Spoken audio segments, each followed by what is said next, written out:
Today's video will discuss a film set in a fictional world with elements of the real past in which a lonely youngster with an absent father bonds with a robotic being. Bumblebee? No, not that one. Treasure Planet? No, maybe another day. Brad Bird's 1999 animated classic, The Iron Giant.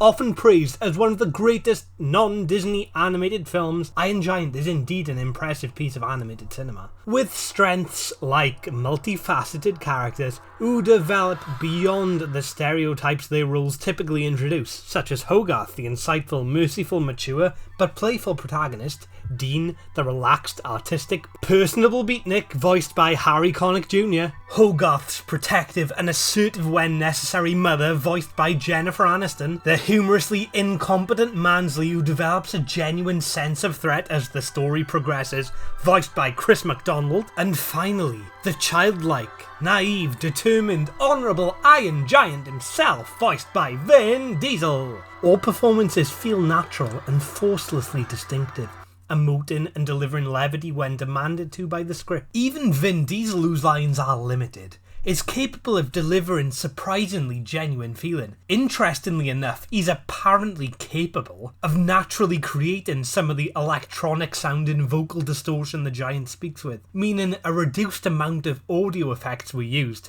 He's a bit like the guy from Police Academy. You know the one I mean, he's like, pachoo, pachoo, pachoo. See, I'm pretty good too. I bet you thought those were actual lasers.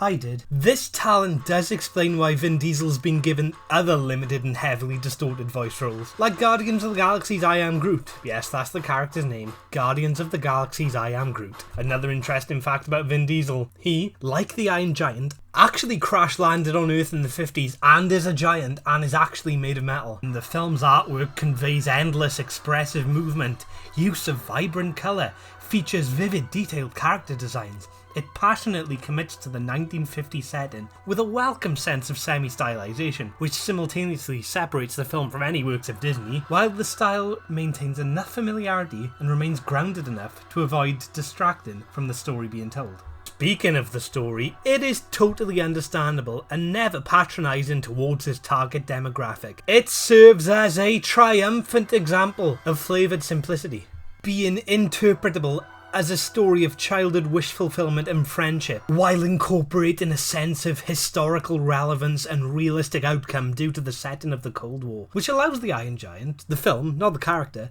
to logically explore themes of wartime paranoia, government extremism, moral conflict, patriotism, unnecessary violence, and rebellion against one's intended purpose. Even the more whimsical or childlike dimensions of the story are explored with insightful subtext, with the Giant being introduced to and compared to Superman, a hero Hogarth idolises because of his selflessness and willingness to protect a planet he doesn't hail from. A parallel that means this film captures the spirit of the Man of Steel better than the film The Man of Steel. And definitely better than the other Superman associated film from the 90s featuring a giant clad in metal. Well, to be fair, I've never seen Steel, but it's definitely not going to be better than this, is it? Let's be honest. The Iron Giant story progresses so carefully and with such momentum. Intensity is built when Hogarth first finds the Giant. Character is established when Hogarth decides to save the Giant from electrocution, despite the fact no one would know of this good deed, and that he didn't yet know that the Giant wasn't dangerous, and simply saw a living thing suffering. Comically tinged intensity is introduced in the scenes where Hogarth is hiding the Giant. Elation is introduced when the Giant is revealed to the constantly relaxed Dean. Terror is introduced when the Iron Giant shows a more destructive side for the first time. And finally, deep, immersive tension is introduced when the Giant is discovered by Kent Mansley, the villain of the piece. That's his full name, by the way. Kent Mansley, the villain of the piece. It's true what they say. Your name really does determine what you do later in life. And of course, any detailed discussion on the Iron Giant would feel incomplete without analysis of its most iconic scene. In said scene, Kent Mansley, the villain of the piece, yes, full name, he must have a huge passport, declares the Iron Giant a threat and as a result activates a homing missile to destroy our titular character. The Giant, however, is in the middle of a populated town when this is done, meaning innocents will die. Wishing to avert such a crisis, the Giant takes off into flight and once he's left the planet, remembers Hogarth telling him that you are who you choose to be, after delivering the thematically important line, Superman. the giant flies into the missile, sacrificing himself to spare innocent lives. A brilliantly earned, dramatic, aesthetically and emotionally rich sequence that would powerfully punctuate the film. There is, however, one scene after it, in which, while looking at a statue that's been created in the giant's memory, Hogarth is given a piece of the giant designed to reassemble his entire body. I've seriously contemplated this scene and decided that there are positives to this approach. For example, he did show that he could reassemble himself earlier in the film, so it is foreshadowed. And the idea that the giant is nigh indestructible does strengthen the parallel between him and Superman. However, my only negative thoughts on this film are derived from this scene. To me, the fact that he survived his sacrifice really undermines the emotional gravitas of that sacrifice. It is probable that the creative team believed that a character dying in a children's film would be inappropriate, especially a main character.